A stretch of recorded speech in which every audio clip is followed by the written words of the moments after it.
Are you wondering how Joe Rogan sold exclusivity rights to Spotify for his podcast for over $100 million and how you can do it too?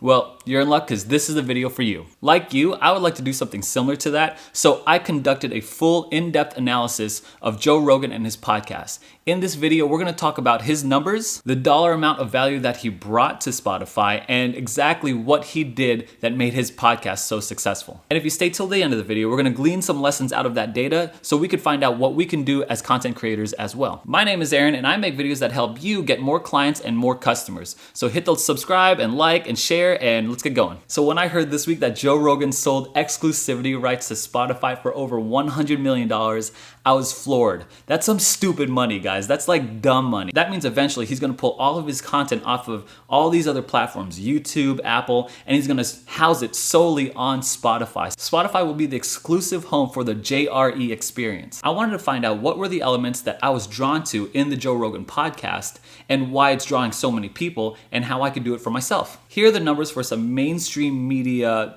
personalities, and then we're gonna use their numbers and compare it to Joe's. Sean Hannity is the largest cable TV host, drawing an average of 3.1 million views. Rachel Maddow, is that her?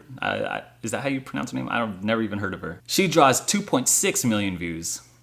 Tucker Carlson, 2.7 million views on an average night. And Anderson Cooper, my boy, the Silver Mane, the Silver Fox, he only draws 916,000 views. The JRE Experience on his YouTube channel, which is, only his full-length podcast episodes, averages about 3 million views a day. I mean, if you just look at these videos, he's pumping them out like almost daily, and they're getting millions and millions of views a day. And I think this is one of the first keys to his success, is that he lives on an evergreen platform, YouTube, and not just YouTube, all the other podcasting, platforms. And I think this is one of the first keys to his success. He lives on an evergreen platform. All those other guys garner like 2 million views or even 3 million views a night, but it's temporary. It's hosted on cable TV, and once you watch it, no one's going to go back and watch an old episode of Tucker Carlson. But Joe Rogan, his podcasts are evergreen. I sometimes watch the old Ben Shapiro, Jordan Peterson, or Neil deGrasse episodes every once in a while. You know what I mean? Like, people will go back and watch an episode a year ago that Joe did, and that view still counts as it was viewed, currently. So each one of his podcasts separately generate from 3 million to about 15 million, it does, depending on what kind of episode or who he's interviewing. However, as a whole, his channel is generating like 3 million a day. And on top of that, that's only one channel. That's YouTube. You forget about Stitcher and Spotify or Libsyn and Apple, And then his JRE Clips. It's so massive. On InfoWars with Alex Jones in his interview, he also mentioned that YouTube consists about 30 to 40% of his total viewership. So if we take that average number of 3 million views a day his YouTube channel alone is conducting, and we take, let's say, 30% of that, that's 30% of the bigger figure, that means he's garnering 10 million views a day on average across all platforms. That is insane and tops Sean Hannity and Tucker Carlson. You could bunch them all together and it still doesn't rack up to the amount of views that Joe Rogan has on his podcast. Let's talk Joe's value. I got this insight from Valuetainment, Patrick Bet-David. I hope I pronounced your name right. But he really broke down for me exactly what Spotify invested in Joe and what they immediately got back on their ROI. So Spotify paid Joe $100 million, albeit I don't think they paid him upfront, all the money cash in hand. It's going to be probably staggered throughout the multi-year deal. Spotify stock was worth $161.43 May 19, and then $189.80 5/20, right? May 20. And so that's a difference of $28.37, okay? Divided by 161.43, and you're looking at a 17.57% increase within 24 hours. And if you take 17% and you apply it to the $30 billion that Spotify was worth May 18, then on May 20th, it's worth over $35 billion. This is crazy money. So let me add to this, because I'm recording this May 22nd, just 2 days after that. We're gonna watch how the trend grows. It stabilizes, it doesn't drop, it even spikes every once in a while. Look at this sharp, look at this sharp increase. Look, boom, bam, bam, bam. Jump, jump, jump, jump. This is Joe Rogan. This is the Joe Rogan jump right here. Today it's worth $192 in value. Just doing simple math in my head, you're looking at a $40 billion valuation for Spotify just because of Joe Rogan. This is an absolute crazy dollar amount, okay? It'd be like if I bought this phone from you for $100 and then I would have to wait 24 hours later and put a picture of Joe Rogan's face on here and sold it for $10,000 just 24 hours later. If I paid $100 and got $10,000 back 24 hours later, that is the kind of trade that Spotify made. Let's talk about Joe Rogan's Medium, the long-form podcast. And this is something psychological that piqued my interest, and it's this, that the longer and more time you spend with something, I feel like the more awareness and more comfortability you feel with that person.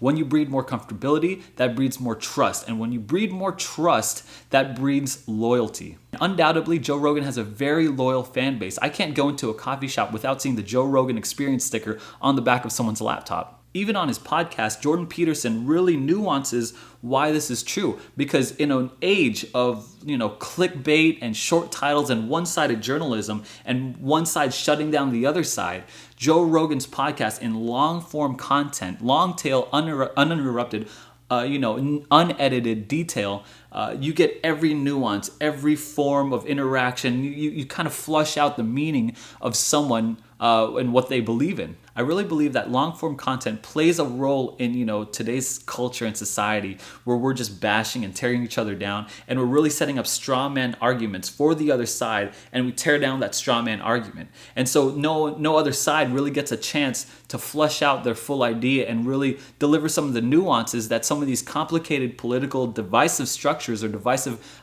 topics can bring. Like Joe Rogan brings in a sense of authenticity because you get a full 360 well-rounded point of view on any given topic. And especially when he brings on other people from opposing sides, like there's a back and forth here and there's questions and, intrigue and diving into exactly what you mean. We're not painting the other side with a fake color that they don't want to be painted in. He gives that other side, the honor and the right to express themselves and to really represent themselves so that he doesn't have to represent themselves for you, because simply that's just not possible in a 5-minute, 10-minute clip. That's why he goes hours and hours, and people love it and people consume this content fully. Why? Because it's such a breath of fresh air. Wow. It's such a breath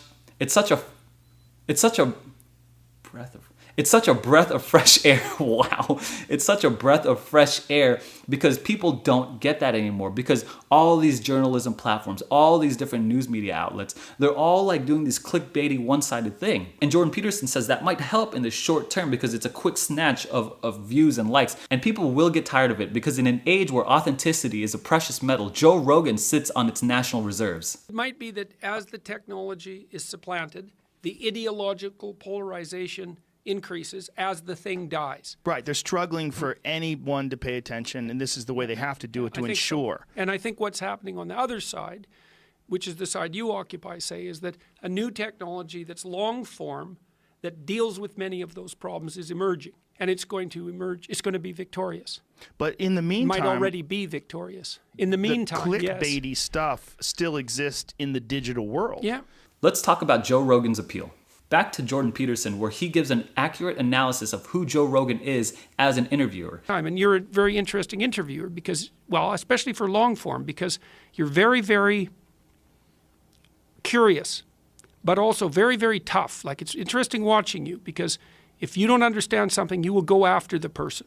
And you're not doing it in a vindictive way, but you're quite a formidable interviewer. And I've been trying to figure out why you're so successful. And like, you're a lot smarter than anyone might think, which is quite interesting. So you're a weird combination because, your persona doesn't shout intellectual, but you're damn smart and you're tough as a bloody boot and you ask really provocative questions, and not because you're provocative. And so your personality and this long form seem to suit each other really well. You're also really good at pursuing things you don't understand instead of assuming that you know what you're talking about. So you take the listeners on a journey, right? It's an exploratory journey. There's no sheepish think to Joe. Like Joe There's no sheepish think to Joe Rogan, right? If he doesn't understand something, he goes after it. He dives deeper. He engages. He doesn't retract, and he doesn't paint that side into a different picture. No. He flushes it out. He's like, I don't understand this. Help me to understand. And he like really dives into whatever the part that is. And if he doesn't agree with it, he'll tell the person that he doesn't agree with them. He'll get into actual fights and actual disagreements with people, with his guests on his show. Why? Because he feels like it's important for conversation to be flushed out in that full and meaningful way. Additionally, he has a wide array of interests. Aliens, politics, marijuana, UFC, like it kind of really goes out. So that's his specialty. And then he like conspiracy theories and all that stuff. And then he branches out because a lot of these things he's just interested in. Another aspect of Joe Rogan's personal appeal is his lack of political correctness. He's not afraid to say that, hey, a man's a man and a woman's a woman. He's not afraid to give his opinion on something, whether or not his side takes it or doesn't take it, or likes it or doesn't like it. He doesn't care. At the same time, he doesn't like tear down the other person for having a different belief system. He says that there's a ton of people in the world with a whole host of different viewpoints. He's respectful, but he's tough about what he believes in. So combining his personal appeal and his medium, authenticity, again, is key to Joe Rogan's podcast. He says what he thinks and what he feels and what he means, right? He's not bullied into thinking or saying something that he doesn't really feel. And he comes off very genuine, which again builds a ton of trust with his audience. Let's talk about Joe Rogan's demographic appeal. First of all, he appeals to the left because admittedly he said that he's more left than right in major political discussions. I am about as left-wing as you can get, other than gun control. What I think is fascinating is that he really distanced himself from the fringe left, right? He's a liberal and he's progressive, but he's not that far left crazy that he, determines himself. He distanced himself from that. And I think what happens is that he really identifies with the silent majority of the left. Because there are a lot of people, good, rational thinking people, that don't agree with the loud, outspoken, far left activists and representatives. No, he is the voice of reason with a progressive mindset. Is reasonable people on the left are moving towards the center. They're moving away from some of the nonsense that they're seeing. Additionally, he also appeals to the right in a lot of regards because in a leftist or progressive or liberal mindset, that there's a bigger sense of community or loyalty to your neighbor with the progressive mindset or liberal mindset. However, in the right, there's a lot more of a focus of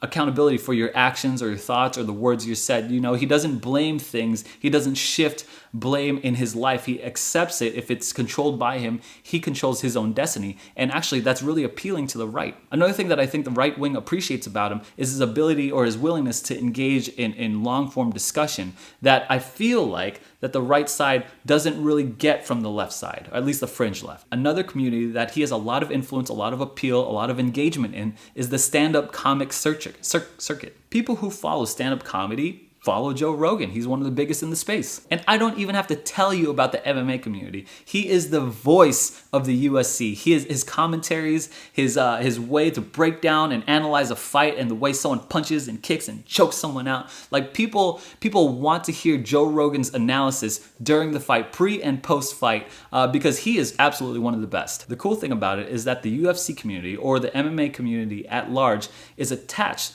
to different sub-communities or other, side communities like a jiu-jitsu community or the boxing fans or taekwondo, athletics in general, doctors, and really health in general. It's like all over the place. So he'll have champions on his podcast with CrossFit, surfing, fighting, boxing, it doesn't matter. Although I feel like he has a lot of influence and a lot of other demographic appeals, I have to mention that he is a breath of fresh air for men. And I feel like a lot of men aspire to this. Admittedly, I'm one of them. I'm someone who wants to see myself be tough, have an opinion, stand firm, give respect and expect respect back in return. I mean, he really comes off as a man's man. Doesn't matter who he's interviewing, doesn't matter how accomplished or whoever that other person is compared to him. He has his own inner resolve that it doesn't change, it doesn't shift with who he's in the room with. So in an age where men are constantly seen as weak and lazy and emasculated, Joe Rogan stands as a monument to hard work, accountability, and toughness.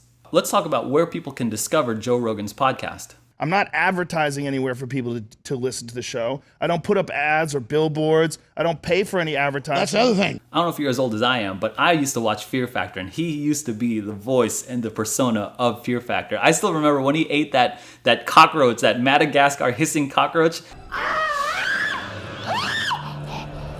He's the host. He doesn't have to do that kind of stuff, but he just... That was crazy. But as stated before, he has his stand-up specials on Netflix. He's got multiple now, and he goes on tours around the world. He actually said in one of his podcasts that he does about 5 shows a week. He takes Sundays and Mondays off, and he works 5 nights out of the week to do his stand-up comedy specials. And again, people will discover him as the voice of the UFC. He's there in the weigh-ins, he's there in the pre-fight, during the fight, post-fight interviews. Anytime someone wins a big championship or Joe Rogan is there. He is the man. He is their prime guy. Of course, people can find him on YouTube, but he's got 2 YouTube channels, JRE Clips and the Joe Rogan Experience. And don't forget Apple, Google, Spotify, Stitcher, and all the other podcasting platforms. And it seems like he's pretty active on social media. His Instagram has like 10 million followers. His Twitter has 6 million followers. So he is all over the place. But I think this last point of discovery is the biggest way that he gets discovered by new people. And it's that his podcast is innately primed for growth, because when he brings on a well-known, famous person in that niche, that person brings their whole community, their whole following with them. So when he brings people on like Steve-O, Kevin Hart, Neil deGrasse Tyson, Bernie Sanders, like Tyson Fury, it doesn't matter. All those people are super influential in their space, in their niche. So then they'll all come over and discover their interview on the Joe Rogan Podcast. So the Joe Rogan Podcast is now in every single niche with the prime person, like the center figure in that space. It is primed for massive, massive growth. So let's talk about the lessons that we can learn as content creators from the Joe Rogan Podcast. But before we do, please be sure to like, subscribe, and hit the notification bell. I broke it down in 4 lessons just for myself so that I could go back and watch this same part. 1. Long-form podcasts. This allows for long-form, deep conversations that breeds trust and relatability and loyalty in your audience. Not to mention that if it goes on for hours and hours, algorithmically, if that's a word, like it's better for YouTube because it'll show that someone is listening to your content for hours and hours. It's easier to get one person to listen to 2 hours of your content rather than, I don't know how many seconds are in 2 hours, but a lot of people listening or clicking through 2 times. You know what I mean. 2. Bring in influencers from different niches. You and I probably don't have the clout to bring in like the biggest people in the space, but we could bring in like medium-sized or lower-sized influencers, and that will still grow our channel because they still have a substantial following that you have no access to other than bringing that person in. Even if it's just 100 people or 1,000 people, that's still 100 or 1,000 more people that will discover who you are, listening to long-form, long-tail content and deciding whether or not they want to spend more time with you. 3. Say what you really feel. I mean, be respectful, but be firm, Like, don't just pander and, like, make the guests, feel good about you just agreeing with them. If you don't agree with them, say that you don't agree with them, or at least ask why and help them nuance that point so that you could then make a better decision whether or not you agree with them. 4th, post often and keep it up. The Joe Rogan Podcast just last month had, like, 20 episodes, okay? It's 20.